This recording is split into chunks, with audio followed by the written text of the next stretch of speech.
जय Hind friends, real affairs में आपका स्वागत है। आज का टॉपिक है रसिया वर्सेस यूक्रेन वार से रिलेटेड।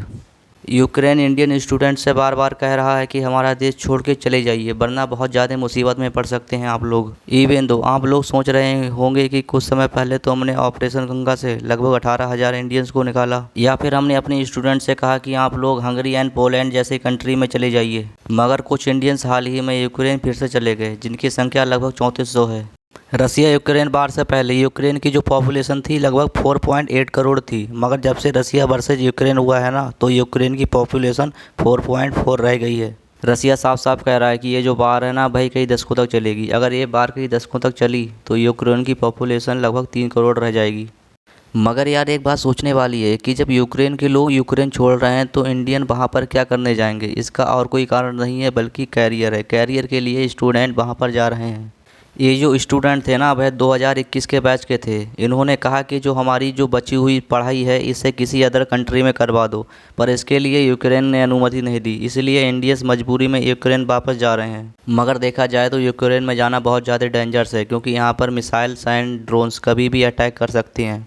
मगर जो इंडियन स्टूडेंट्स के जो पेरेंट्स हैं वह मिडिल फैमिली से बिलोंग करते हैं, तो इनकी बहुत ज़्यादा मजबूरी हो गई है कि अपने बच्चों को वापस यूक्रेन भेजें, क्योंकि एक मिडिल क्लास फैमिली के लिए उसका कैरियर सबसे ज़्यादा मायने रखता है। इंडियन स्टूडेंट को बहुत ज़्यादा प्रॉब्लम का सामना करना पड़ता है, क्योंकि यूक्रेन के लोग कहते हैं कि आप रसिया को बहुत ज़्यादा सपोर्ट कर रहे हैं। इंडियन स्टूडेंट्स को टारगेट करके बोला जाता है कि तुम वापस चले जाओ इंडिया, यहाँ तुम्हारा कोई काम नहीं है, तुम लोग रसिया को सपोर्ट कर रहे हो। अगर देखा जाए तो इंडिया और रसिया के जो जियोपॉलिटिकल रिलेशन है वह बहुत ज़्यादा अच्छे हैं। इसका मतलब ये थोड़ी है कि इंडिया रसिया का अलाई है। रसिया वर्सेज यूक्रेन वार में देखा जाए तो इंडिया ने किसी भी प्रकार की रसिया को डिफेंस हेल्प नहीं की है। हाल ही में इंडिया में G20 समिट होने वाली है, जिसमें यूक्रेन ने पार्टिसिपेट नहीं किया है, जिससे यूक्रेन के लोग बहुत ज़्यादा नाराज़ हैं। अगर आप 2022 का G20 समिट देखें तो ये होस्ट किया था इंडोनेशिया ने, जिसमें जेलेंस्की ने वीडियो कॉन्फ्रेंस के जरिए मीटिंग अटेंड की थी। मगर देखा जाए ना तो जेलेंस्की ने अपने भाषण में G20 की जगह G19 वर्ड बार बार बोला, जिसका कारण यह था कि रसिया को G20 से बाहर निकालो।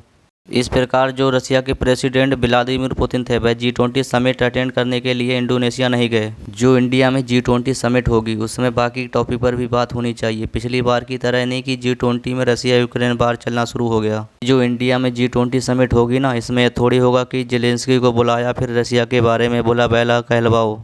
अब ये थोड़ी होगा कि जेलेंस्की को हर बार की तरह बुलाओ फिर रसिया के बारे में उनसे बुरा भला कहलवाओ। मगर देखा जाए तो ना G20 में लार्जेस्ट इकोनॉमी वाले कंट्री हैं, उसमें हम रसिया यूक्रेन वार करके G20 को ख़त्म थोड़ी कर देंगे। अब आप लोग देखो, वेस्टर्न कंट्री बार बार कह रहे हैं कि रसिया यूक्रेन वार में इंडिया रसिया को सपोर्ट कर रहा है।